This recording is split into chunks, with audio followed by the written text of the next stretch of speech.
The following program is a PodcastOne.com production. He started in a small town in Texas. Worked his ass off to become one of the most famous wrestlers of all time. We're gonna take care of business tonight, and that's the bottom line. And now he's dominating the world of on-demand audio. And he's doing it for the working man. This is a damn good outlet for me to spew the bullshit off my brain. Yeah! This is the Steve Austin Show. Unleashed.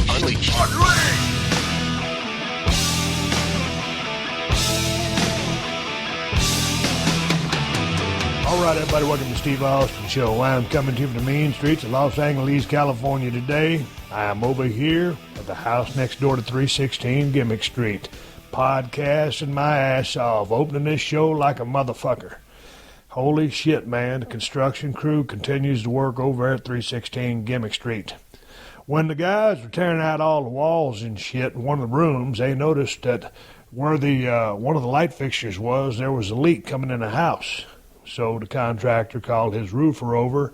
Roofer looked at the house and said, hey, man, we need to take all them fucking shingles off and put some new shit down because they had jerry-rigged part of my roof from way back in the day when whoever put the roof on it was. Anyway, goddamn, it's, pretty good roof repair, and it's a pretty good damn check I'm going to have to write these sumbitches. So anyway, I'm going to get my roof straightened out. They got all the tiles off that sumbitch over there walking on top of my house. The construction's going on. I got the tile in my bathroom. We're about ready to start painting, and then they'll throw the floors down. Probably about another 3 weeks worth of work, I'm hoping, but goddamn, you never know. But it's looking good over there, man. Shit, my bathroom's going to be badass. I'm looking forward to it. And get my office all settled down over there. But right now, I'm podcasting out of my little gimmick studio over here next door. I went down to Home Goods the other day with my wife and bought an area rug, 8 foot by 10 foot. I wanted one that was about 10 by 11 because this room is 11 foot by 11 foot 3 inches, and I wanted to cover up as much as that damn wood as I could to keep the sound from vibrating too much, echoing and bouncing off the walls.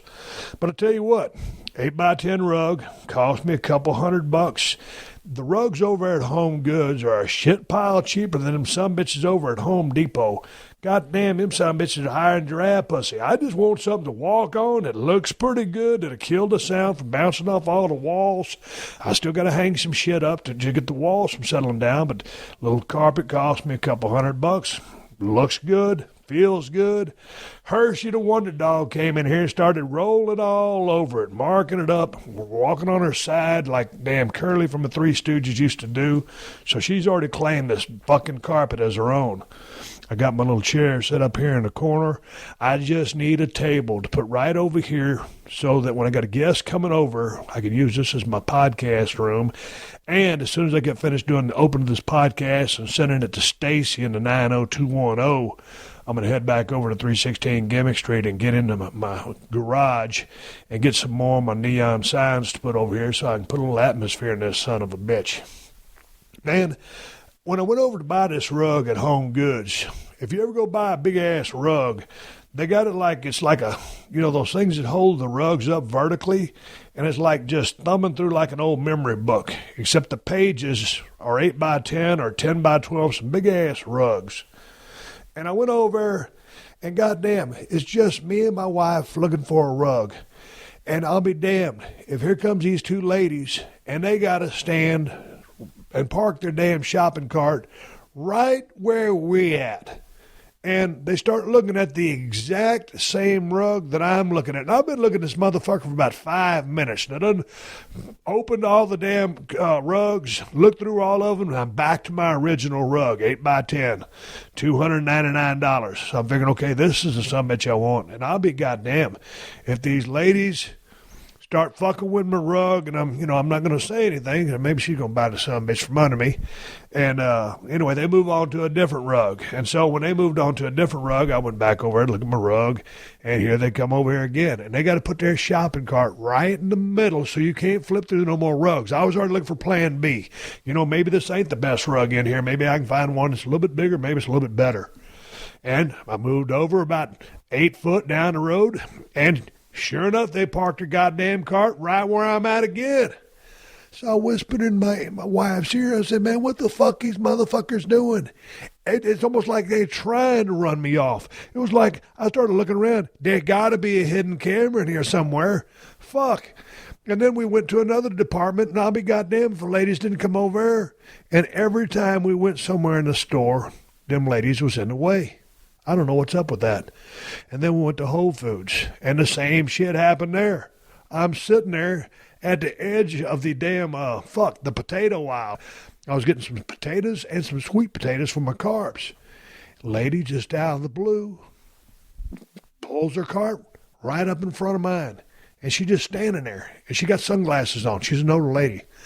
And I'm thinking, why the fuck does she got to pull her cart with a big-ass Whole Food store, and a lady got to pull her cart right in front of mine and just kind of stand there? And I'm thinking to myself, what the fuck is this lady doing? My wife's over there grabbing shit and putting it in bags. You know how you put your vegetables in bags and stuff.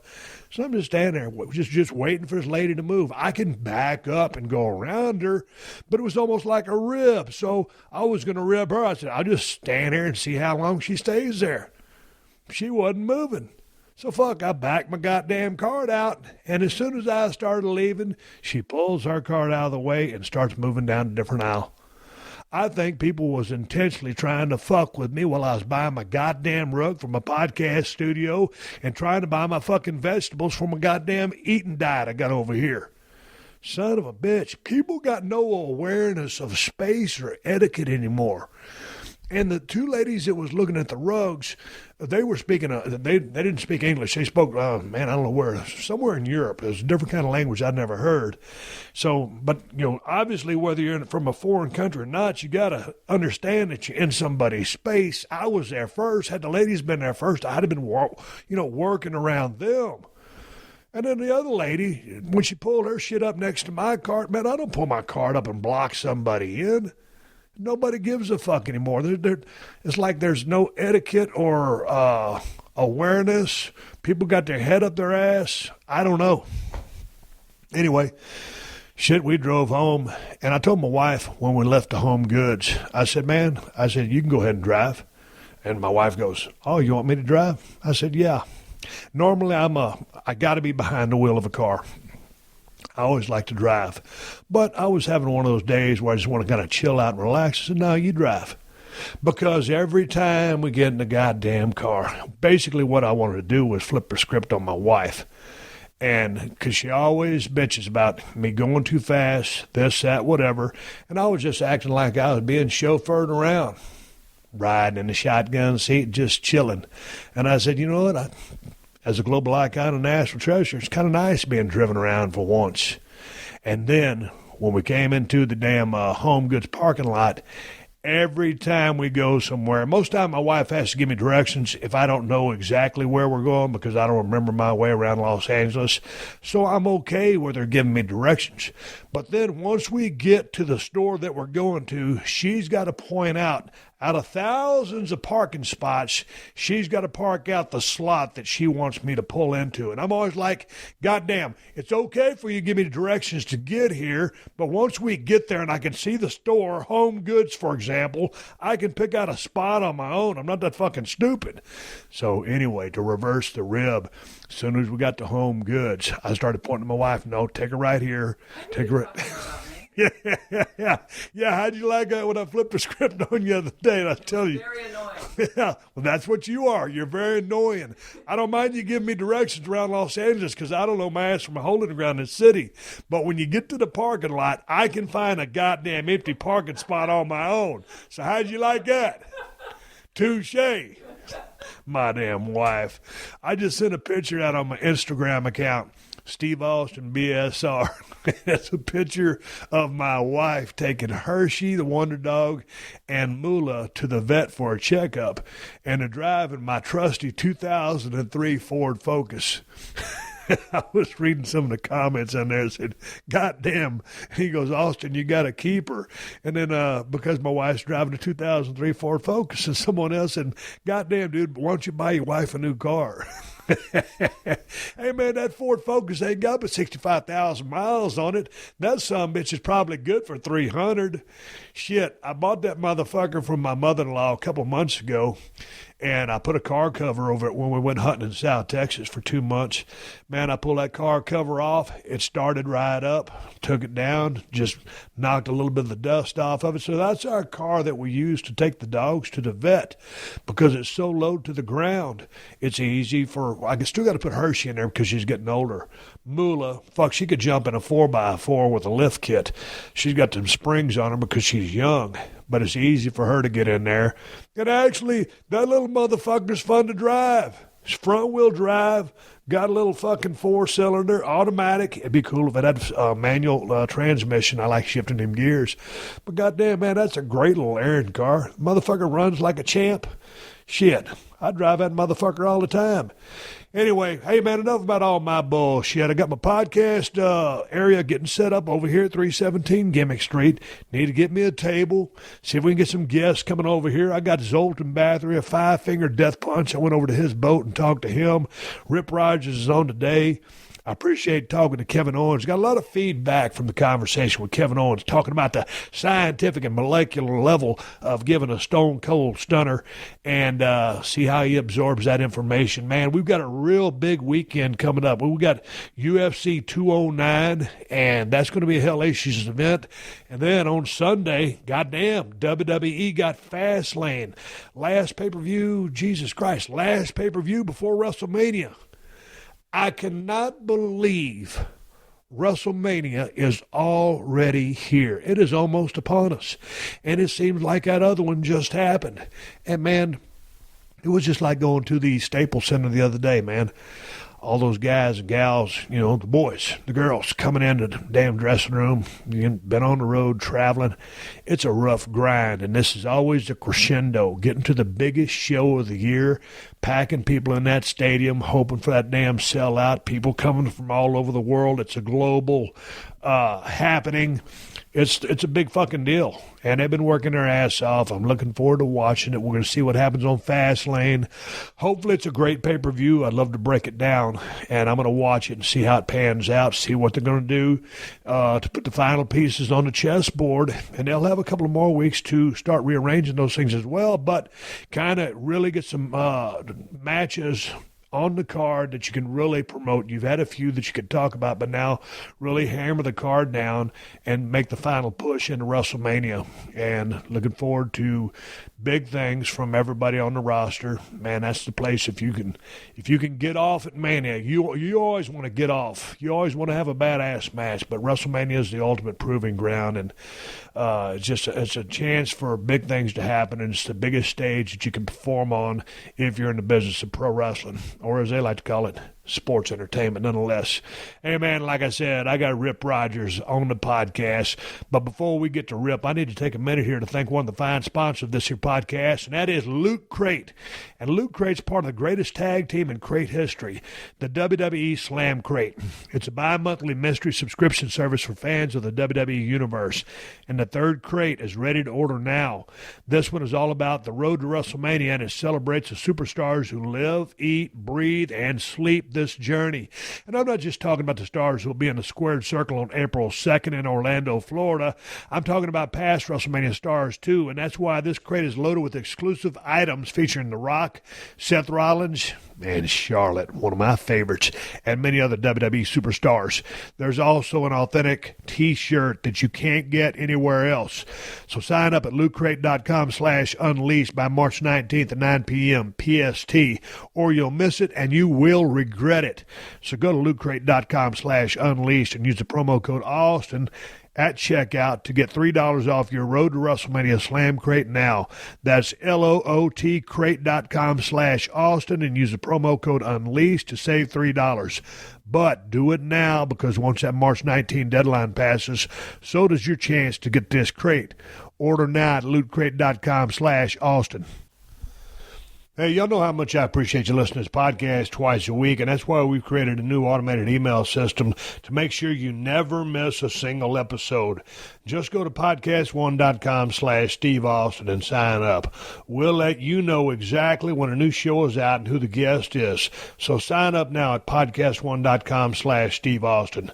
That's podcastone.com/Steve Austin. So far in 2017, Forbes and Podcast One have already launched 3 highly acclaimed shows. The Interview with Steve Bertoni features the business world's most interesting names, like Adam Carolla, Twitter founder Sean Rad, and Hollywood's own Jessica Alba. So I spent a lot of my childhood in the hospital, in hospital bed. Under 30 with Steve Goldblum talks to the movers and shakers, like Nation Builder CEO Jim Gilliam and NFL big game winner Martellus Bennett. Guys are afraid to be themselves because of their marketing deal. And The List with Art of Charm's Jordan Harbinger. We'll get behind-the-scenes insight and information that doesn't make the print cut. Next up, Sports Money with Mike Ozanian talking to team owners, athletes, and industry leaders about the enterprise and money behind supreme athletic competition. Forbes on Podcast One. Not just entertaining, informative. Subscribe now at iTunes, and don't forget to rate, review, and share. Steve Austin Unleashed. All right, here we go. I'm sitting here at 317 Gimmick Street. Goddamn, I always like to talk about the business of professional wrestling. And, man, I was on Twitter the other night, and I found Rip Rogers' Twitter account, Hustler2754. I'm guessing that's your birthday, February 7th, 1954. Rip Rogers, how are you? Yes, that's right. Twitter, baby, at Hustler2754. That's right. 63rd birthday the other day. Still kicking, ain't croaked yet. How you feeling? Oh, shit, I'm living the dream, baby. You know, hell, when you get run over and have a couple hips in you and neuropathy in your feet, shit, it don't get no better than that. Hey, man, just to bring me up to speed, you just turned 63, and you were telling me the other day when I called you on the phone, you was down there. I guess you was in Louisville, Kentucky. I guess you're training at OVW. You got hit by a car and left. Was it hit and run?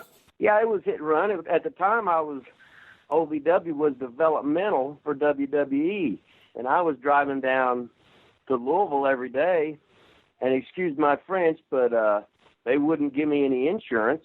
So I had to have another job at UPS at night to have insurance. So some girl at work come around the corner, knocked me dead in the hammer. Boom, I was down. I got her license plate number. And the 2-time employee of the month, all of a sudden, I was the persona non grata because it made them look bad. So what happened again? Were you in a car, or you got hit by the car, just your person? Oh hell, I was come out of the office and stepped into the road in the parking lot, and one of their employees driving somebody else's car with no insurance, no et cetera, license or anything. They ran me over and took off, and I got their license plate number. Right, so that was lovely. Now, years ago, we worked an angle. I had to go get my neck cut on. I had to get C3-4 fused. So we did a little gig in the parking lot where somebody come by, clipped a stunt double. All of a sudden, we stopped rolling film. I laid down, we start filming, and all of a sudden somebody ran over Stone Cold to get him out of the picture. Okay, yeah. Rip, that was an angle. And you saw the bump that guy took, if you saw it or whatever. But how fast was this lady going? What'd you do? Did you flip over the hood like a damn movie star? Did you go underneath the wheels? What happened? Because I'm sure it wasn't as glamorous as they would like to make on TV. No, I wasn't expecting to bump, so I did put it over a little bit, but then I jumped right back up, and I had the adrenaline in me. In the meantime, I'm trying to go to work, and people are looking at me. I'm walking in there, and I'm fucking adrenalized up. So, hell, I just thought it was another night at the office, and I just knew everything was hurting. But anyway, a day in the life of the hustler, I guess. So what did they do? You take it down to the emergency room? What was the diagnosis on? Oh, yeah, a buddy of mine that worked next to me there in the small store, he took me to the emergency room, so I got out there about 1:30. In the morning, but the next day I was down at OVW, in a goddamn wheelchair. Hey, but that doctor told you something back in the day. He goes, "You'll probably be all right, but this thing's going to hit you down the road." You told me you started feeling it finally. Yeah, I finally did. All of a sudden, my hips was throbbing, and my thing like you do your knee pull-ins, and my tendons right there was just killing me. I didn't know what the hell it was. I thought I'd pulled something. I said, I ain't got nothing to pull anyway. But all of a sudden, I had to have one hip done and the other hip done, and then the Colts doctor, he did me the one hip, and it's the shits now, of course. And then some little redneck doctor from Seymour, Indiana, did the new style, and it's not like new, but it's twice as good as the other one. So small town over the big city, boy, once again. Hey, man, how your knees doing and your shoulders? Oh, I got 2 torn rotary cuffs. It don't matter. I already got my 3 hours into gym today, doing my nothing but reps with almost no weight, and don't care. Get that little pump going, and all of a sudden 5 pounds feels like 50. So what the hell, right? Hey, man, I was reading one of your tweets you sent out, and I think you were working out, and we were talking just the other day. You said you're doing sets of 100 and so forth. Yeah. Said you went to the bathroom because you had to puke. Dude, I ain't puked from working out in a long time, so maybe I need to pick up a little intensity tips from you. What did you do to make yourself puke from working out? Just push faster and don't have any rest. How much weight you got on the bar? Oh, I use, they're all machines and cables. So you got away from the free weights. Oh yeah, because it was just killing me. The free weights were. I'm not getting ready for the Olympia, so what the hell? I'm trying to look above average for the 63-year-old. Of course, the asshole at the gym says, "Oh, you look great for 63-year-old." I said, "Fuck you, motherfucker! You'll never look this good. And you're in the prime of life. Go fuck yourself." Hey, so how long you been teaching down at OVW? You still doing it, right? Yeah, I'll be down there Saturday and Sunday. Hell, it's been about 20 years, I'm thinking, close to that or whatever. So, hell, 64 people have got jobs with WWE, ROH, TNA, whatever, that come through the door in a beginner's class. Not the guys they chose, that you're our super stud, but guys that come in off the street, starting beginners. Well, hell, that was like Santino was one. Yep. Mike Mondo was one of the Spirit Squad. JTG, he was one. Armando Estrada. All these guys come in, beginner's class, got into my class, and then I taught them the old style wrestling, where everything was called in the ring, and everybody had to go an hour. And that's the way it was. And I said, if you get this shit down and you get a job, forget everything I goddamn told you, and you just do as you're goddamn told. But and that's what that is. If you can get the heart, if you can learn this, when all of a sudden you have your what I call the prearranged bullshit matches of getting all your shit lined up, then you'll be able to handle anything. If you were to get back in the ring, say everything was all copacetic with your body, would you be able to go into the ring with the prefab match? With people lining their shit up? Hell no. No, I'm an artiste. I'm a heel calling this son of a bitch. I had guys doing 2-hour matches. You know what I mean? Just unbelievable. And they get this shit because I tell them you can't watch TV because you'll be confused. But those guys are rich, so what the hell? And that's what you want to be. So, but learn this shit from the ground floor. Nothing but the nuts and bolts, the basics. And it's practice, practice, practice, and you get this shit down pretty soon. Your body language will be there. Your facials will be there. You'll get all this shit no matter how tired you are. You'll be able to think, and you'll be able to execute. So it's a labor of love, not very it's not helping the pocketbook very much, but I'm spiritually cleansed by it. How's that? It's obvious that you still love the business. You still teach. You still care. I mean, most of your tweets are about wrestling. You love the business. When did you start paying attention to the business? Did you watch as a kid?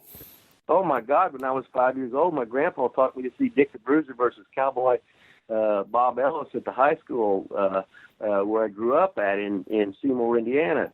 Then I was a member, and I got all the magazines. They used to have a whole shitload of magazines. About 7 or 8 of them would come out once a month. Hell, I was a member of the Handsome Jimmy Valiant fan club, and I'd watch Dick the Bruiser wrestling. I'd adjust the antenna. I could get the Sheiks wrestling out of Cincinnati. I could get Louisville wrestling. Then I could get, on a good Saturday night, I could get Buzz Benson All-Star Wrestling out of Paducah, Kentucky. Damn, it don't get no better than that. No shit. Hey, word on the street is you never went to a wrestling school. You learned from the guys in the ring, on the road, listening to cars. What age did you make your debut? I was 22. I was teaching school, and I was a football coach.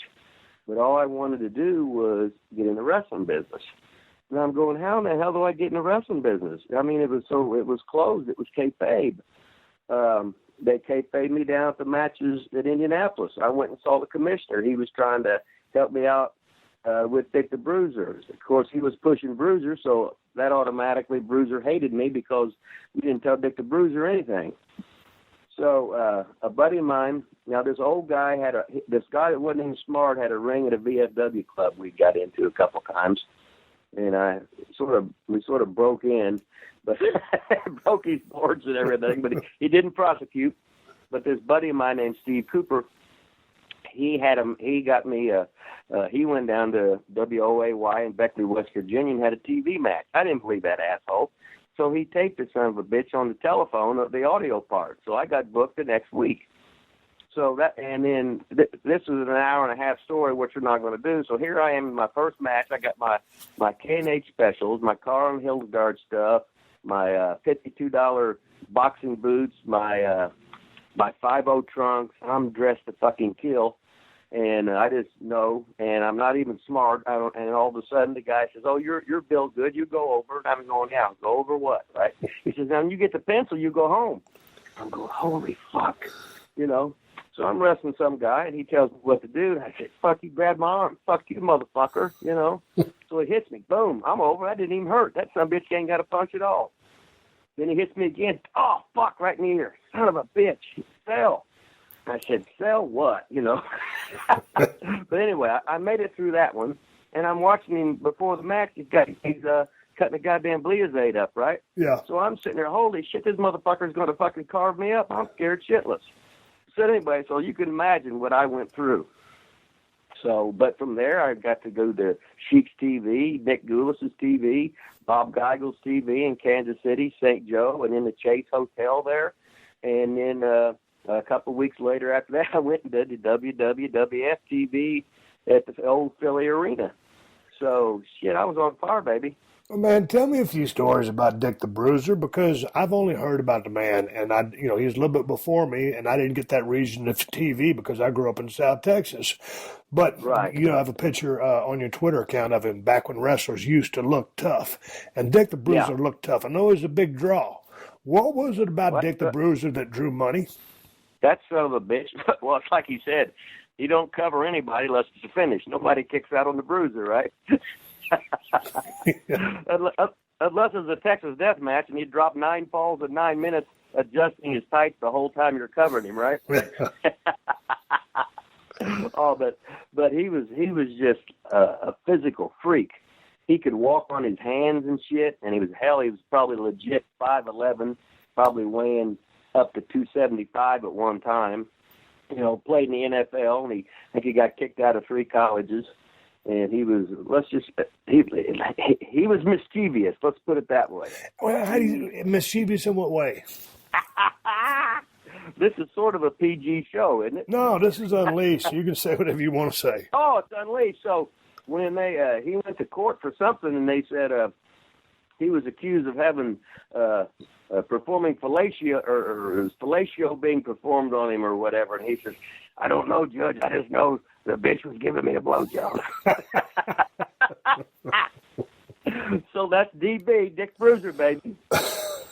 So he would be driving down the highway in his fucking big-ass Lincoln or whatever. I just knew it was some expensive car. And I'm driving in my fucking Pinto. All of a sudden, the lights are off, and he's tapping me, boom, from behind. And I'm scared. What the fuck is it, right? And there he was. That was DB, Dick Bruiser, baby. But he had Indianapolis, and then he was partners with Gagne in Chicago, see? So there was that big payday. Then he was a big-ass card in St. Louis for I don't know how many years. And then Flair said he knew he had it made when he sold out the Checker Dome with Dick the Bruiser. Bruiser wasn't going to sell. He might register, and that's the way it was. But he was a hell of a draw, and he got banned from Madison Square Garden for life in '57 for having a riot. Then he got banned in Cincinnati for throwing some woman that wasn't a plant in a wheelchair. He threw her out of the fucking wheelchair. And his mother was, I think, the head of the Democratic convention, or the Democrats in Indiana. So let's just say he got away with a lot of shit, which it was me. And then he ran Barnett out of town, and he took over, and Barnett went off to Australia, and Bruiser and Snyder took over Indianapolis. And then he also took over Louisville and Evansville, but he was too lazy to promote them, so he rented them out to Jerry Jarrett. So Jarrett was kicking back 10%, so Bruiser was sitting back getting paid doing nothing. And that went on for a while where Jarrett finally said, no, that ain't happening no more. But that was that, and you worked Jarrett's territory, so years ago, Louisville was on fire. Evansville was always a good club. But I'm rambling. Okay. Sorry. Hey, so what was Dick's basic repertoire in the ring?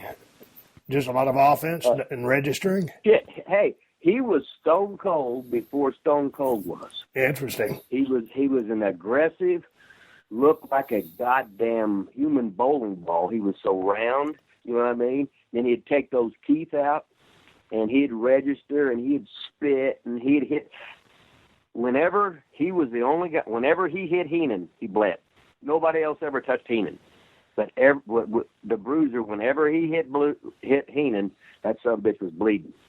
And what a goddamn worker Heenan was when he was young. I mean, when he got to WWE, he was old, you know, for a performer. But when he was young, that son of a bitch could flip. He could flop like a fish. He used that Blizzade. He was bloody, that blonde, that ice white hair, and that was the good rib. Bobby the Brain had the ninth grade education. So, goddamn, he was good. He was just, oh man. I remember he went to Atlanta and he was off TV, and he come home to Indianapolis after like 3 years just to see his mother. He just hung out the matches. He stepped his head out of the dressing room. All of a sudden, the whole fucking building just started booing, screaming, and yelling shit. He just shook his fucking head and smiled and went back to the dressing room. Still had heat. Once you're over, you're over. Right.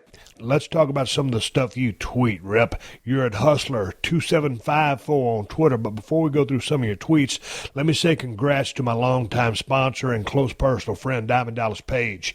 He's going into the WWE Hall of Fame, and it ain't because of the success of DDP Yoga. He's going in because of his damn fine-ass wrestling career that he worked his ass off to have. God dang.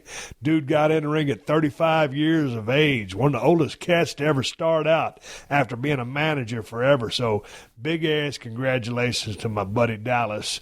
And thank you to Dallas and DDP Yoga. And if there were a Yoga Hall of Fame, I'd say Dallas would be inducted there too. For anyone listening to this podcast who's looking for some help and motivation with their own health and fitness plan, Dallas and DDPY are your answer. Dallas knows how hard it is to get on that path to healthier living and stick to it. And that's why he created the DDPY program, which is more than just a workout. Dallas gives you all the tools and all the information you need to eat better, exercise, and monitor your progress.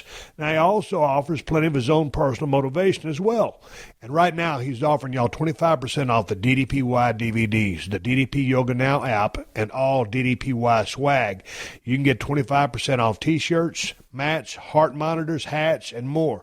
Just go to ddpyoga.com/Austin, and that ain't all. If you buy the DDPY Max Pack today, you'll get 50% off your second copy. So that's 50% off the 25% you're already getting. If that ain't a huge savings, I don't know what is. And, of course, if you buy the DDPY DVDs for 25% off, you still get 3 free months of the DDP Yoga Now app. Dallas's program has already helped thousands of people, and not just professional wrestlers like Scott Hall, Jake the Snake, and Mick Foley. DDPY helped disabled veteran Arthur Borman and literally thousands of people just like you and me get on the path to healthier living. So take control of your own health and your own fitness and get on the DDPY program today and take advantage of this huge sale. 25% off DDPY and all related merch at ddpyoga.com/Austin. That's ddpyoga.com/Austin. If you're in the market for a car, then you need to check out TrueCar.com and the TrueCar app. TrueCar gives you the price and information you need to feel confident about your purchase. When you register with TrueCar, you'll see what other people in your local market paid for the car you want. From there, you can connect with the local TrueCar certified dealer and enjoy a more confident car buying experience. TrueCar shows you real pricing on actual inventory, so you see competitive pricing offered to you by TrueCar certified dealers for vehicles that are actually on their lots. TrueCar makes car buying easy, no matter if you're looking for a brand new or a used vehicle. There's over 500,000 pre-owned vehicles available from TrueCar certified dealers nationwide, and there are over 13,000 TrueCar certified dealers. And over 2 million cars have been sold to TrueCar users by the TrueCar certified dealer network. TrueCar users save an average of over $3,000 off MSRP. So when you're ready to buy a new or used car, visit TrueCar.com or download the TrueCar app to enjoy a better car buying experience.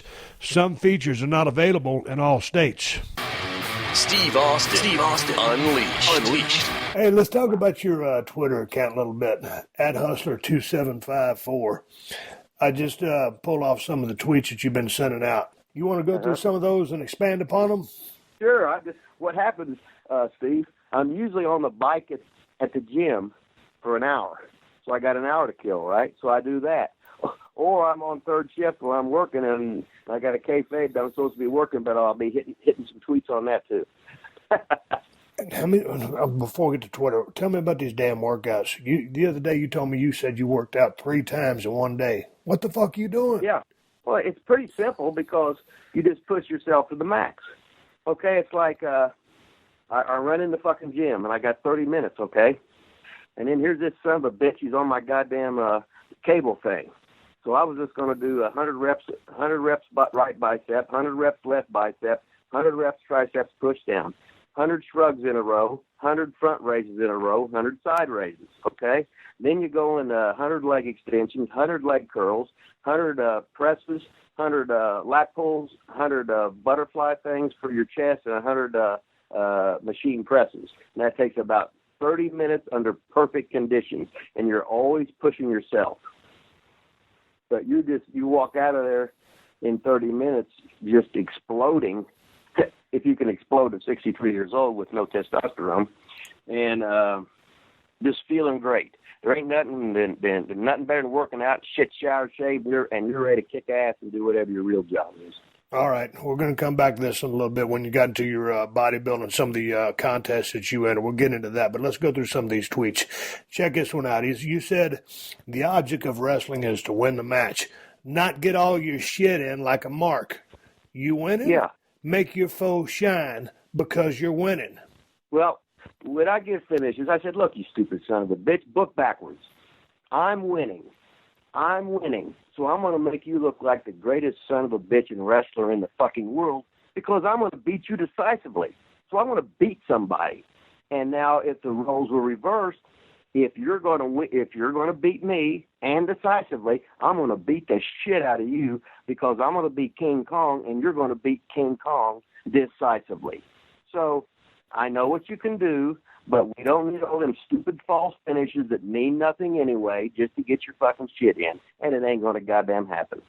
I hate that shit because the false finishes should be saved for the upper echelon matches. The first so many matches, you should never have an object touch the fucking referee, stay in the goddamn ring. We're painting a boring thing of basics. We want basics. So if the first match is a sunset flip in the main event, they can use that as a false finish. If the second match, if the finish is a goddamn O'Connor roll-up, we can use that as a false finish. So we can take all these finishes we use underneath, and we can use them as false finishes in the semi-main event and the main event. And then nobody ever goes outside until the last goddamn match. And we're telling a story. We're painting a picture. This ain't for you. This is a team effort. It's like in baseball, the guy's supposed to get on, the second guy bunts him over to second, and the third and fourth hitter's supposed to drive that son of a bitch in. And that's the way it is. So this is a team effort. Everybody with no ego does what's told, does what the best you can do to get this product over, so we all have a job, so we can run more towns and make more goddamn money. And what you're saying, I just hate. But what you're saying is, like, if you work in a card, first match, stay in the ring. Whatever they tell you to do, 8 to 10, 10 to 12. Just go out there, get the match, get the people off their ass, have a good match, but have a good back and forth match, whatever it is. Finish. And then get out. Let the next guys come in there. They don't need to be going outside the damn ring, fighting, brawling, using the chairs, using the stairs, all the cliche stuff. They need to keep their ass in the ring so you can build to the main event. So, and talking about all the false finishes, especially in the last few pay-per-views I've seen, everybody's using everything but the kitchen sink. The DDT has been so. Jesus Christ, the DDT, and it's sad that there's a poison named DDT because of the finish. When Jake the Snake Roberts used that motherfucker, I mean, holy smokes, it was lights out, and now it's basically used as a real weak or lame false finish, or even a transition into something, but it's been bastardized so damn bad, there's no use in even hitting it because everybody knows it's not going to work, whether it's done in the middle of the ring or off the second rope into the ring. Well, you're right, but that's on the office, and it's their money. If I'm the boss, nobody does the stunners except you. Nobody does the DDT except Jake. Everybody's got their own shit, and you stay away from it. If somebody accidentally does it, then the announcer buries them, saying, well, he don't do it as good as Jake. So all you're going to do is get the guy that's his signature move, you're just going to put them over. Unless we would bring in a stunner unless we work a 6-month program where it's stunner versus stunner or something like that. You know what I mean? But everybody's got their own niche.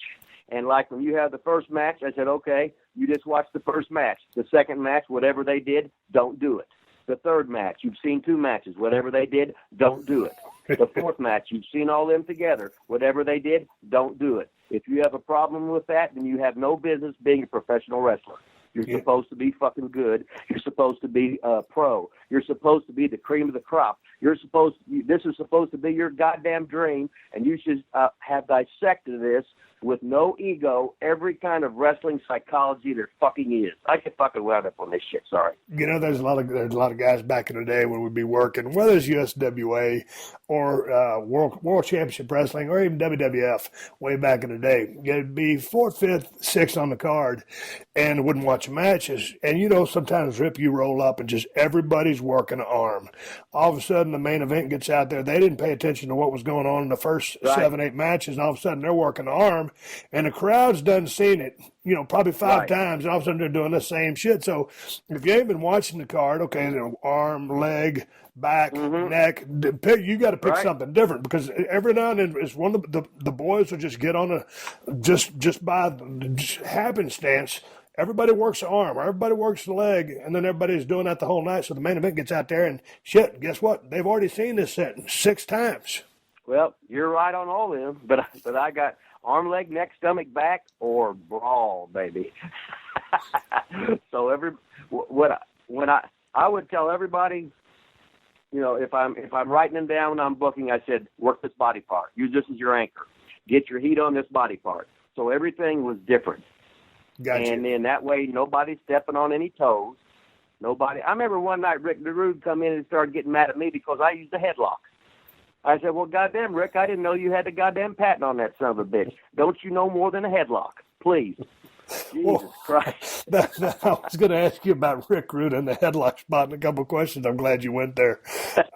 I was on a hunting lease in South Georgia with Rick Rude and Paul Orndorff, and goddamn, we had a blast. We didn't kill any deer. We just, we had fun. 3 guys in a cabin in the middle of nowhere was badass. And those 2, especially Rick Rude, were real characters. What was your relationship with that guy? The thing I appreciated about Rick was, hey, he was right up front. He would tell you right to your face what was on his mind. He wouldn't mince words. He wouldn't stab you in the back. He was a man's man. You can't say that about a lot of guys in the business. What were your thoughts on Rick? Well, when I first met him, I was working for Bill Watts, and Watts paid me well to teach guys So I was working underneath, and I had black hair. He said, if you try and get over, I'm firing you. I said, don't worry, I can be as boring as the rest of them. So Rick came in, and I guess he had hepatitis or something. And hell, he must have weighed about 190 pounds or something. and he was really looking, because he was a tall guy. Yeah. And then he was like skinny as a rail in his first match back, and he was just really, nervous, and his skills wasn't there and everything. But he sure picked up the game after he got out of there. And I think we was talking about the story with it coming out of the Bayfront Center, and the Lincoln was gone from Memphis. He come in from Memphis to Tampa, and then all of a sudden, he didn't make the payment. He come out after the show, and that son of a bitch was gone. Oh man, I remember working with Paul down there for Cornet and Smoky Mountain. So I'm working, and hell, I used to go down the matches when Paul was starting down there with Jarrett, and how he was like a goddamn icon in Tampa from Tampa football and shit, and just a fucking stud. And I just fucking laughed. We got in the ring, didn't prearrange nothing, and it was just, all them guys from Tampa were just so fucking great. If you got trained in Tampa, you fucking got that shit. You know what I mean? He was so fucking good, so goddamn light. We had so much fucking fun, and it never touched in the ring before. It was just, it was just so much fun. And you sit there and shake your head when you get two guys in there that have paid their fucking dues, had all your fucking how many thousands of matches. You can have so much fun and not break a goddamn sweat, and the business is just so much fun. Oh shit!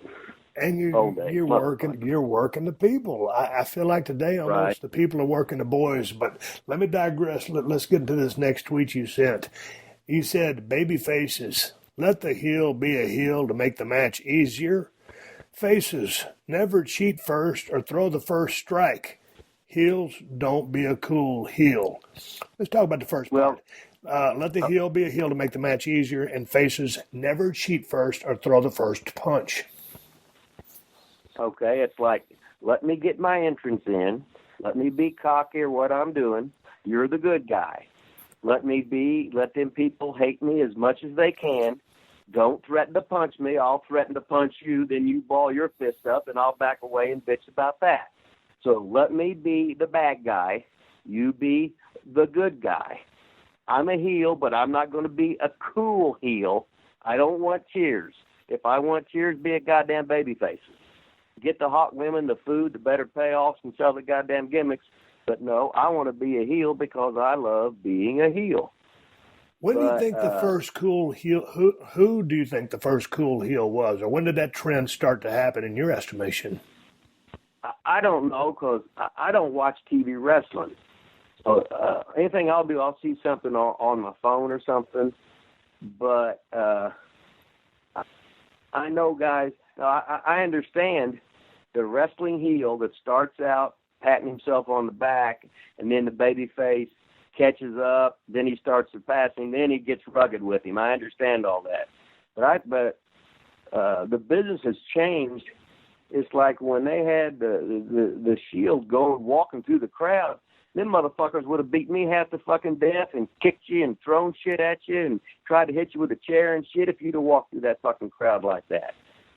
Just exposing the business. And when the biggest company in the world exposes the business, what are you supposed to do? Say, oh, no, they're lying? When they show you how they do it, and they're showing how Harry Houdini does his tricks and shit, and then you just got to go with it because that's just the way it is, you know. So, but you still try and have some psychology with it. But now I'm fucking rambling again, Steve. Well, you brought up the WWE, so there's my next tweet. WWE, well, it's your next tweet. WWE is VKM's company. It's his. Yeah. So he will push who he wants and do as he wants, just as you would do if you were in his shoes. Reality. That's what you tweeted. Yeah.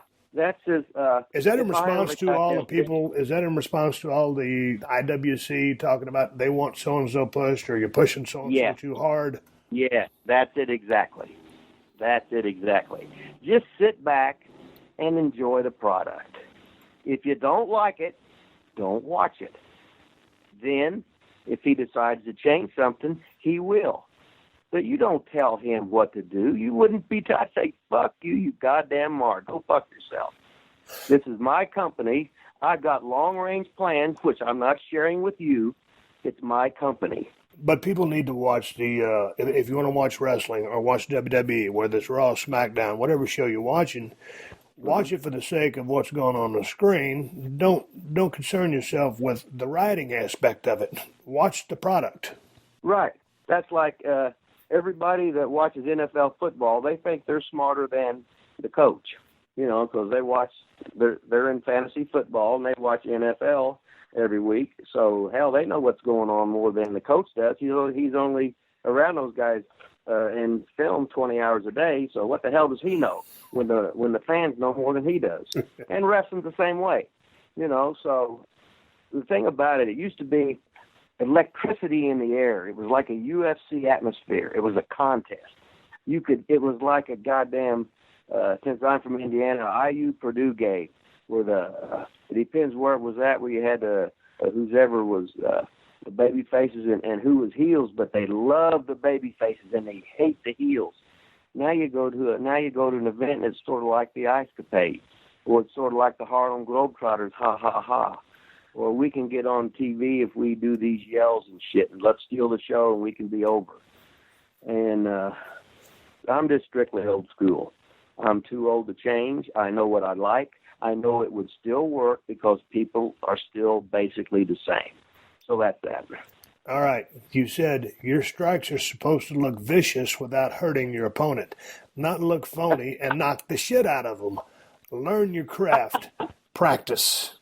I understand what you're saying there. Can you give me an instance of somebody whose shit didn't look great but hurt the fuck out of you and vice versa? I don't want to mention any names. I understand that.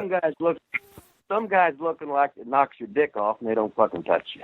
Lanny Poffo could punch you right in the jaw, right in the mouth, right in the nose with that big right hand and not fucking touch you. It looked like it knocked your fucking head off. I can't help that if he didn't get the push or whatever, but as far as the beauty of that fucking punch, that son of a bitch practiced that son of a bitch on me for I don't know how long before he got that thing down. And it's just a work of art. And then you have there's nothing worse than a punch that looks phony and knocks your dick off, right? Just like, I would call it like the Bulldog Brown kick, All right, rest in peace, Bulldog, baby. Another guy like Lanny Poffo was Ricky Morton of the Rock and Roll Express. They're fixing to go into the Hall of Fame for WWE. I don't know if you heard that or not. But that goddamn working with Ricky Morton was a dream just because. There's a tweet about it later on because I think you love working with Ricky too because he was another guy. He goes, Ricky's not worried about getting his shit in because he's going over. But that was the guy. All his shit looked pro style, snugged up. You couldn't feel a thing. All his punches were dead on, and they looked amazing. Right. And he was just a fantastic worker, fantastic seller, great fire, great mean streak. He had it all. He was amazing. He got it. What can you say? He got it. Most guys don't get it, but he got it. Of course, he was a wrestler's kid. He was around the business his whole life. But then again, some guys still don't get it. So I don't know, but he was just real easy to work with. We'd work and we just call it in the ring, and we just fucking laugh the whole time. It was just so much fun. We knew we could give the people a guarantee, ladies and gentlemen, there'll be no violence in this match. We guarantee it. Hey Rick, Rip, when was the first time you realized you could actually have fun inside the squared circle? Because as I was coming through the business in USWA and then in World Championship Wrestling in Atlanta, I think it was about 4 or 5 years in, because, I was so caught up in the grind of learning the mechanics, just learning one-on-one psychology.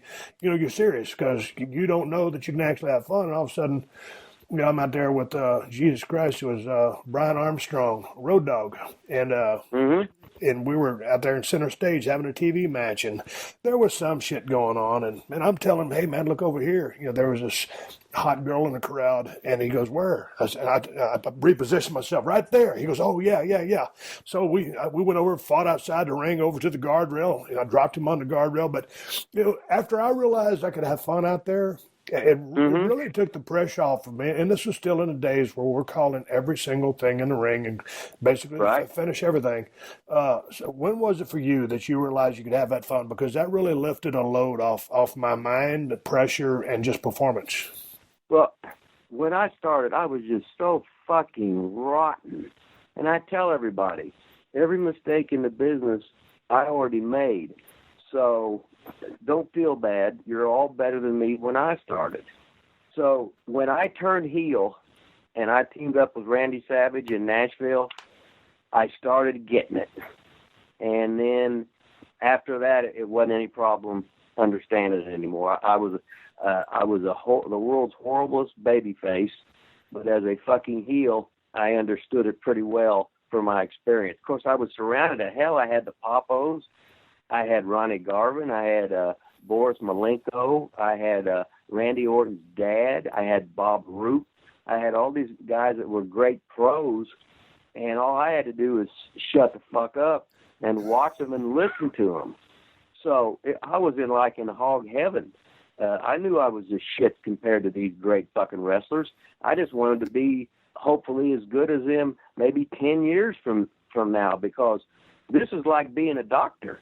This shit is so fucking hard. It's psychology. The moves are irrelevant. I mean, anybody can go on a diet, anybody can work out, anybody can look good, anybody can do the moves, but to place this shit where you need to learn the fucking facials, to learn all the fucking the movements, the body language, when, how, when, who, when, where, what, why are you doing this, at what speed? To learn all this shit takes so much failure before that little light bulb goes off in your head and you finally start to understand that shit. You'll be going back, you'll be smiling. I finally understand what the hell they're talking about now. Holy moly, was that fucking fun.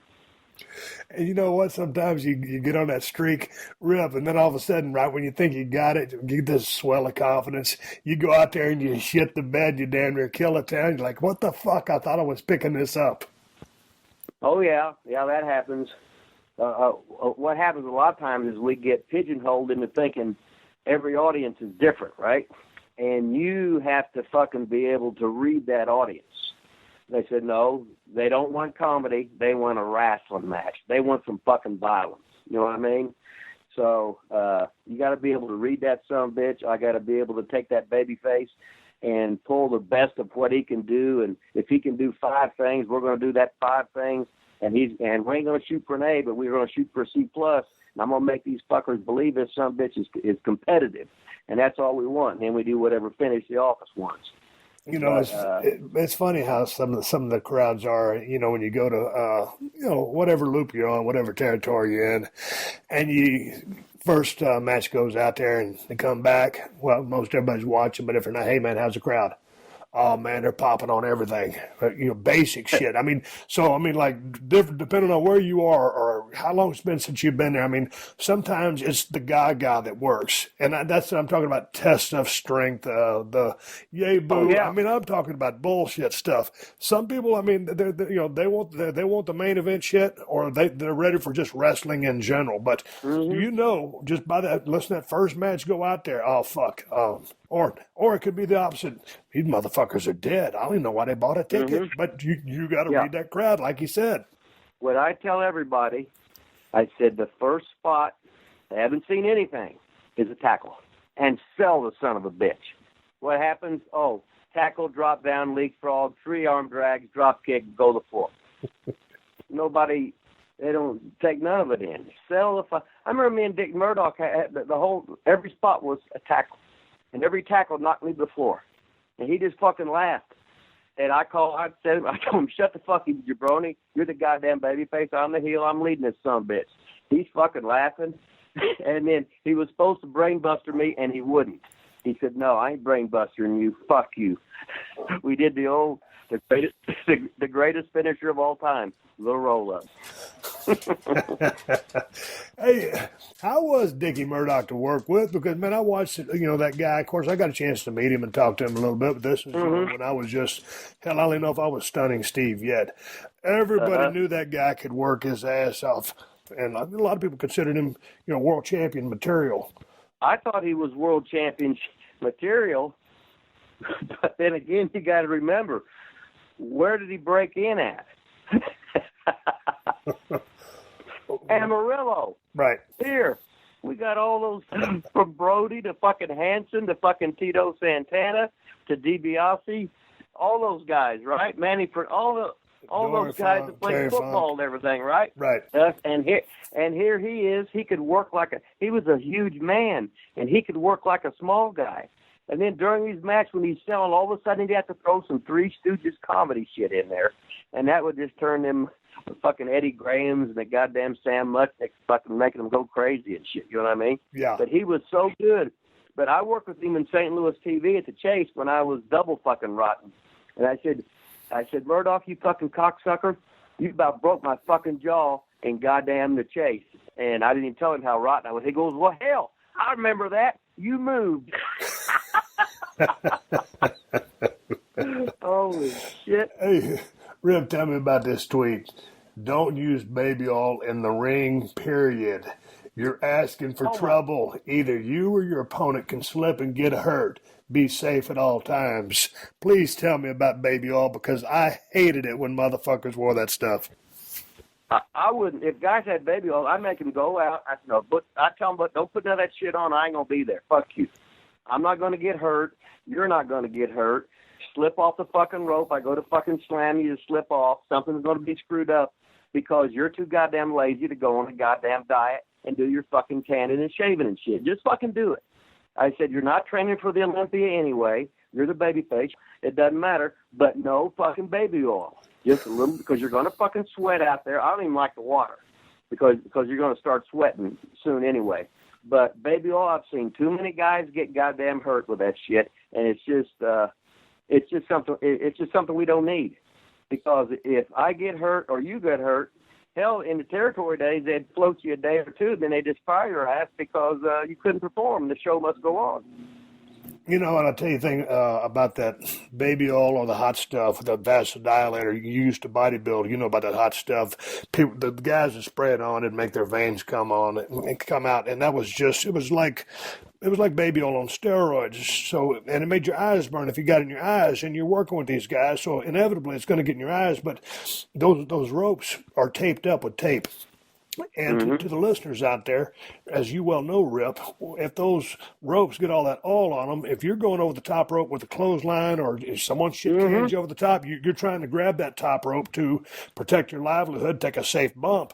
You know, those things get all oiled up. Mister, watch out, because you might not have a chance to grab shit because you can't hang on to it because it's got all that baby oil on it. And so you can't grab the ropes, or sometimes if you go in, if the ropes are so slippery, one might slip over your damn shoulder, you hit your neck on that cable, or you go to send the guy in. You know, a lot of guys, instead of wearing black athletic tape, would use black electrical tape. Well, you put baby oil on top of black electrical tape that's on a baby oiled wrist.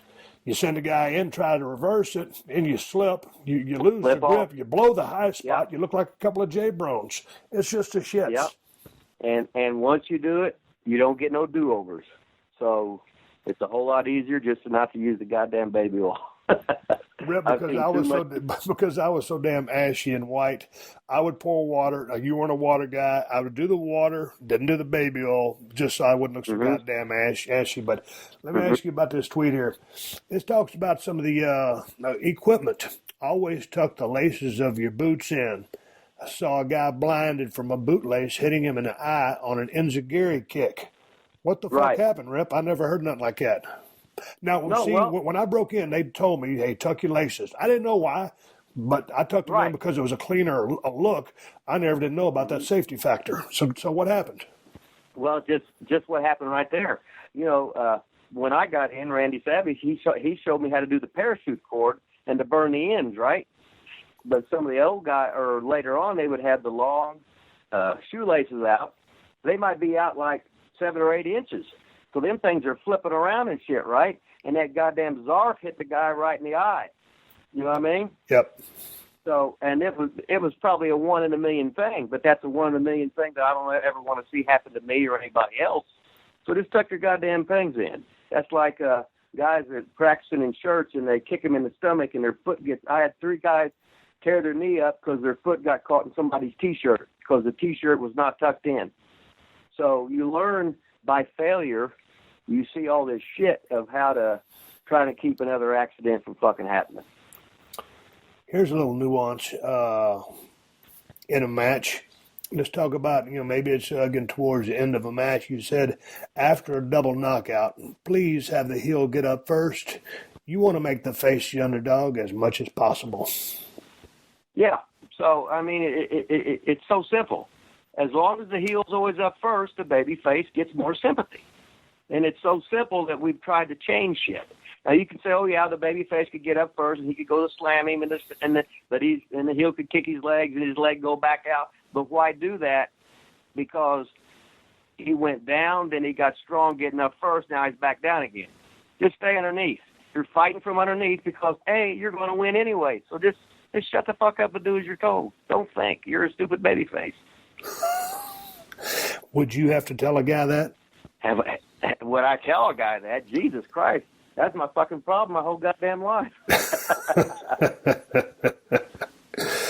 Hey, whether you're building a house, a story, a game plan, or a wrestling match, it all starts with a solid base or foundation. That's one of the things you really harp on and preach is basic fundamentals. You're not into all the fancy moves and shit. You're all about wrestling and basics, to be able to go that 30 minutes, to be able to go that hour, to be able to tell that story, and to build that solid foundation with which then you can get to all the bells and whistles with. Well, it's just like basketball. A guy I had in class, he was telling me about Kobe Bryant, how he was there 4 hours early doing nothing but what he needed to do. He said he had to make 800 jumpers every day, you know what I mean? Because to be the best, nothing but basics. So it's muscle memory. No matter how tired you are, you still got that touch, you still got your form. And how in the world in any sport can you play a game and not practice? You might practice in that NFL, you're on that fucking shit squad, the practice squad, and you might not never get in a game and you're practicing every fucking play just for that one time when you can get in there. And it's nothing but basics. Basics. But since we know wrestling is not real, they don't think they need to do the basics. They want to do all their cool shit to get their there's got to be 9 flies to the floor in each match, and there's got to be how many 360s. But let's fool the fans so we can kick out on all of them, so that way we can be tough. Let's kill every move there is. Holy shit! Don't get me going on that one. I'll give you something else to go on. If you wear kick pads, in your match, you ever think the fans know you're trying to protect your opponent, where you're supposed to be trying to kill them? Yeah, so that's pretty simple, isn't it? You got an axe to grind about these kick pads on the shin. Yeah, It's just like Randy Orton's dad. He would give you a knee drop. Then he would pull that knee pad down. Now all of a sudden he's got bone on bone, doesn't he?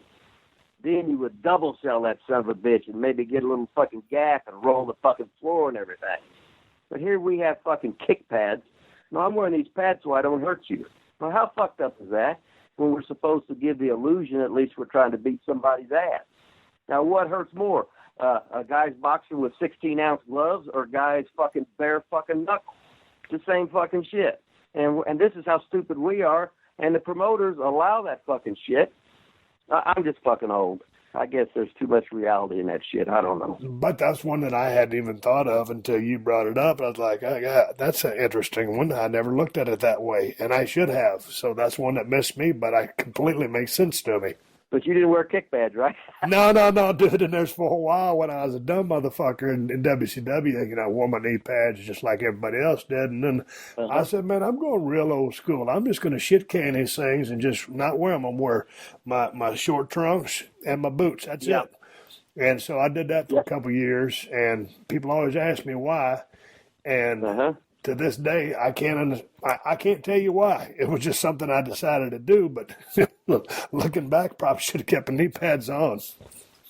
Well, I had knee pads for years, but you know how they lose the elasticity or whatever? Yeah. And I was so fucking cheap, I wasn't going to buy no new ones, right? Then some bitches slide down my ankles all the time. So Regal gave me them red ones that he sewed up for me. They weren't real knee pads, but they were just little like... Those neoprene sleeves. Yes. So all of a sudden I wore them some bitches. Hey, you brought up a common friend of ours, a mutual friend of ours, and Steve Regal, Lord William Regal, whatever you want to call him. I just call him Steve. Where and when did you meet him? Because my first memory of Steve Regal, when he came over from England, World Championship Wrestling, he worked with somebody. I don't know, he was on before I was or right after I was. It doesn't matter. And I was just kind of a mid-card guy at the time, and he went out there and I watched his match, and I said, God damn, he was out there selling his ass off. And when he made a comeback, he had great fire. And immediately I went up to him and I said, hey, man, I said, my name is Steve Austin. And he said, hey, Steve Regal. And I said, hey, man, I just want to tell you, man, I love your work. I said, that was awesome. And, he's very humble. Thanks. And so me and him, had become real close friends over the years. And to this day, we're still friends. And he was a hell of a goddamn worker. So how was it that you and him befriended each other? Because he always says great things about you. Well, we were in, I went in to work for Big Fat Otto, right? Otto in Otto Voss, Germany. yeah. And he was there. Now, he got bumped the year before for something, but he was there, Fit was there, Dave Taylor was there, right? Yep. So me and the Lord, we roomed together and went in the caravan in Hanover and Bremen. And then we stayed in the hostels in Vienna and Graz. And when we were in Graz, I said, hey, you want to go WCW? He said, what? I said, you want to go WCW? I'll get you in. He says, what are you going to do? I said, well, I'm going to write a letter for you like I'm you. But I know what Bill Watts wants. So he wrote him a letter. And then within a matter of days, when he talked to Chrissy, she said that, we got a letter here from Bill Watts. And so he offered him a job, but he wouldn't go because he was booked. So Watts liked him even more because he was going to stay the whole season there. Right. So that was cool. Man, that was fun. I've heard a lot of stories about the caravans over there in Germany. Were y'all working straight time, or y'all working 5-minute rounds like I used to watch on World of Sport? No, it was the rounds. It was the rounds. How did you like that? That sounds really tough to me, to work 5-minute rounds. Oh, Steve, that's the easiest thing in the world. Holy shit. Just think. Let's say we're going 5 rounds, right?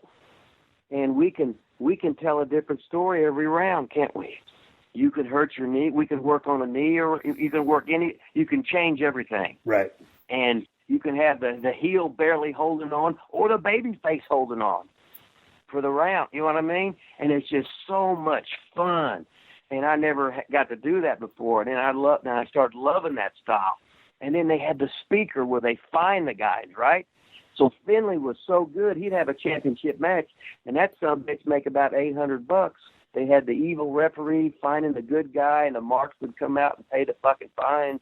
Then they would split it with like Fit against the babyface, and then the speaker, the guy who would announce, and the referee, they were all in on it. So they all cut that money up, right? And you could make a fucking... got a kayfabe on the thing, but what the fuck, right? Hey, but when you mentioned Dave Taylor, Steve Regal, and Fit Finley, man, all three of those guys can work their ass off, but Fit Finley might be one of the best workers I've ever seen. I come back and I said, Anderson, wait, there's this guy named Fit Finley. I said, it's a different style and it's not television oriented, but I think this motherfucker is the best heel I've ever seen. And Ole goes, well, how big is he? I said, fuck, Ole, I don't know. I didn't even think about how big he was. I just knew that son of a bitch was the man. Yep. And I don't care if he's 5'2" or 7'3". He was the fucking man.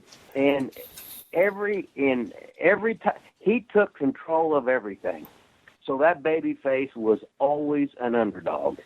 But when it was time to fucking make that fucking comeback, and he'd fucking staggered, finally take that fucking bump, and man, I was just a fucking mark for him. Jesus Christ, he was so fucking good. Well, I was too, and you always talk about mannerisms, And he had the mannerisms. He was just an evil, diabolical son of a bitch. He'd take as many shortcuts, cheat as much as he could. When he covered, a lot of guys try to use that cross face. He did it with malice. He would look like he was always trying to inflict pain. He had a mean streak in him, and he just had that posture. Everything he did, he intended to hurt you. So, but he took control of that ring. If there was ever a ring general and a fucking a technician that was a solid 10, it's him. That's how much I respected his work. Right. When I went over there, I was going in as a heel, right? And the first night the numbers were wrong. He says, "Can you do a babyface queer gimmick?" I said, "Fuck, I worked with Adrian Street for a second." Yeah, hell yeah. So after the first night, they said, "Oh no, you do this." I said, "What?" I said, "I'm a fucking heel." "Oh no, this is better." I said, "Well, okay, you're the boss. You're paying me. That's what you want." So I became a fucking the shirt lifter, the poof, the dinner masher. So did the queer gimmick. So anyway, the first time I worked with Fit, he fucking destroyed me. And he'd give me nothing, right? Yeah. So I'm laying there. So I'm making him carry me out. And I said, "I think he gave me too much love." Because you got to remember, the English guys, it was a big deal for them to go to Germany, okay? And they would bring in Americans so that it would cut their buddies out. You know what I mean? So they pretty much hated us. It's just like when I go up and work for Stu, they get mad because that made a local Canada boy couldn't work, and they'd bring me in there, and I would be the heel till I would take the boys out and have a good time, and then I was a ringleader. But going in, they didn't like the Americans because it was easier for the Americans to go there than for them to try and go to a different country. Man, I'm just guessing, but the caravan lifestyle seemed like a nonstop party. Was it? Oh, my God. Well, I'm not going to mention any names, but when I went into one guy's caravan, and I've seen a lot of guys with 2 girls, but when he had 3, that motherfucker was over with me. 3 of them. He says, "No, I said, "Oh, no." This is before camera phones and shit, right? Yeah. But I said, "Oh man, I wish I had a Polaroid." You know what I mean? I said, "You are the most over son of a." He said, "No, but I said, no. They're all for you." And I'm going to tell everybody what a stud you are. Oh no. But God, that was. It's just like this thing. We was in Hanover 70 days in a row wrestling. Then the last night they had the big show. No, they had the big show, and they went to the big building and did 10,000 people. They'd bring Snuka in, they'd bring the Road Warriors in, they'd bring Eddie Gilbert come in, and they would have. It would be like people would save all year to get season tickets.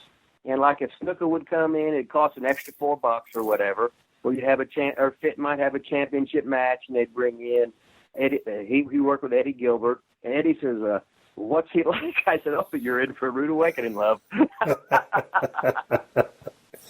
And he goes, "I never seen anything like that." I said, "He's the human buzzsaw." So before every match or the night, Otto will go, "Remember, no poking in the eyes, no kicking the balls, and don't drink before your match." So the first thing Fit would do was poke him in the eyes, kick him in the balls, and he'd be drinking whiskey and something else as Otto's talking to him. God, he was just like the bad boy of a movie or something. It was just whatever you wasn't supposed to do, he was going to do it. He'd go to the club at night, and he'd say, "Tell me when you have to go to the bathroom." I'd say, "Fit, I gotta go to the bathroom." All of a sudden, he'd get up and walk towards the bathroom. It was like a parting of the Red Seas. All the marks they see him coming. They just run away from him. Really? Because he'd always break people's thumbs and stuff. So, oh wow, and I'm a pacifist. I'm nonviolent. And then here's this guy. I think he will. Well, hell, his dad was the goddamn the wrestling coach for wherever country he was from. From Ireland. Wow. Yeah. Now, for shooting, how would he break these thumbs? He just grab it and twist it, and you know how it's just tendon, right? Right. And these guys' thumbs would be hanging sideways and shit, and your thumbs never heal up either. He so was that mean streak he had in the ring was a shoot. Yes, he was just at one time. Now he's not that way anymore, but he was pure evil. But he was funny though. Oh, absolutely. I don't think he meant any malice by it. I think that was fun to him.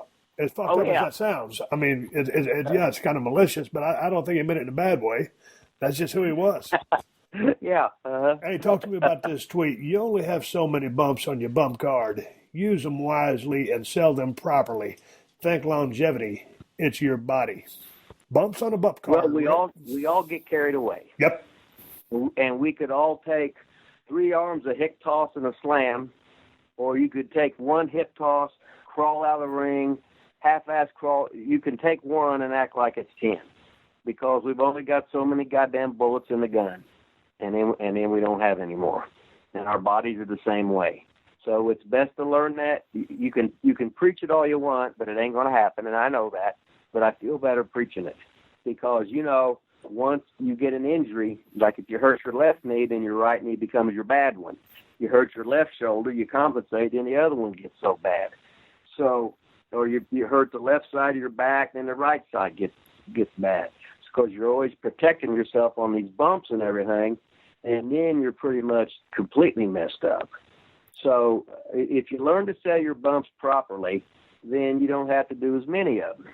But that's what that was all about, because we all do way too much stuff, because we love to perform. We love to take bumps, because when you're young, you don't even feel them, and you just love the wrestling business.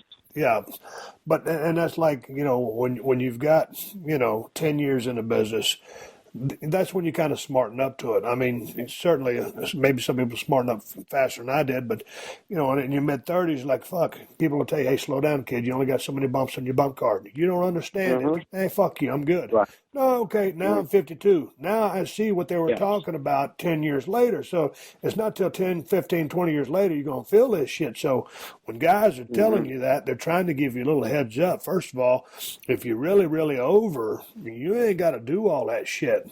What are you doing it for? You're not working the people. You're out working yourself. You're putting yourself in a lot of positions that you ain't even got to be in, and you're over. So you got so many you only got so many bumps on your bump card. You got to take that to heart. Yeah, that's like my mom said. Jimmy Valiant, he doesn't do anything. I said, Mom, that's why he's over. Everybody else wants to do everything, and he just sits there and bobs his fucking head, and he's over. So the hardest thing in wrestling is to slow down and not to do so much stuff. But we all want to run instead of fucking. We all want to run down and fuck the one girl instead of walking down and fucking them all, right? And wrestling's the same way. But going off that, Rip, reaction does not mean you're over. All right, everybody, give me the go-home cue. It's time to wrap up this podcast and ride off into the sunset. Before we do, I want to thank my guest, Rip Rogers, for coming on the show and dropping a little bit of knowledge. We'll have part 2 with Rip, I believe, coming up next Thursday. And before I sign off, I want to mention that Rip Rogers has a GoFundMe account, Rip Rogers Raw Deal. He's trying to get 16 G's up to go buy him a new set of wheels.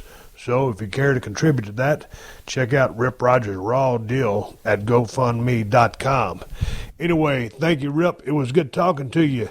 Hey, part 2 of Rip Rogers next week. More knowledge from the pro wrestling guy who's been around the horn forever and speaks a whole lot of common sense and knows the damn wrestling business in and out as far as something to watch.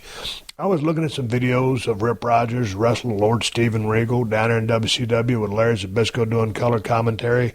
But I really enjoyed his talks when he was sitting down with Danny Cage over at the Monster Factory, just sitting in a chair. I think it was Monster Factory episode 5, but just get on YouTube and type in Rip Rogers at the Monster Factory, And Danny Cage talks, but then Rip is out there sitting with the guys. He just starts, just talking about shit, dropping more knowledge and shooting the breeze. So those were the things that I enjoyed watching from him, but you can find him all over YouTube. Hey, man, a couple of quick plugs here. I just released 8 brand new shirts from the Broken Skull Ranch, Broken Skull Challenge, at ProWrestlingTees.com/Steve Austin, also at BrokenSkullRanch.com. But Ryan Bark and the guys at Pro Wrestling Tees cranking out these shirts, and it's all the latest shit I wore on the Broken Skull Challenge, the baddest, coolest, toughest damn show on television. And if you're thirsty, if you want the best damn IPA on the planet, it's Broken Skull IPA at El Segundo Brewing Company. And if you live in California, you can get it at Whole Foods and Total Wines. If you ain't in Cali, check out InsideTheCellar.com and see if they ship to your state. And everything that has to do with me, you can find at BrokenSkullRanch.com, including the Cold Steel Broken Skull knife. And I got to say one more thank you to all the fine sponsors of the Steve Austin Show, because that's how I'm able to do this podcast for you free twice a week. And you can find all my sponsors at PodcastOne.com. Just click on the Killer Deals button at the top of the page and then click on the Steve Austin Show banner. And just a reminder that the Steve Austin Show is also a participant in the Amazon Associates program, an affiliate advertising program designed to provide a means for me to earn fees by linking to Amazon.com. You can link to Amazon at PodcastOne.com by clicking on the Killer Deals button at the top of the page. Hey, folks, keep listening. The 60-second AP News headlines are coming up next. Until then, my name is Steve Austin, and I will catch your ass down the road. Download new episodes of Steve Austin Unleashed every Thursday at PodcastOne.com. That's PodcastOne.com.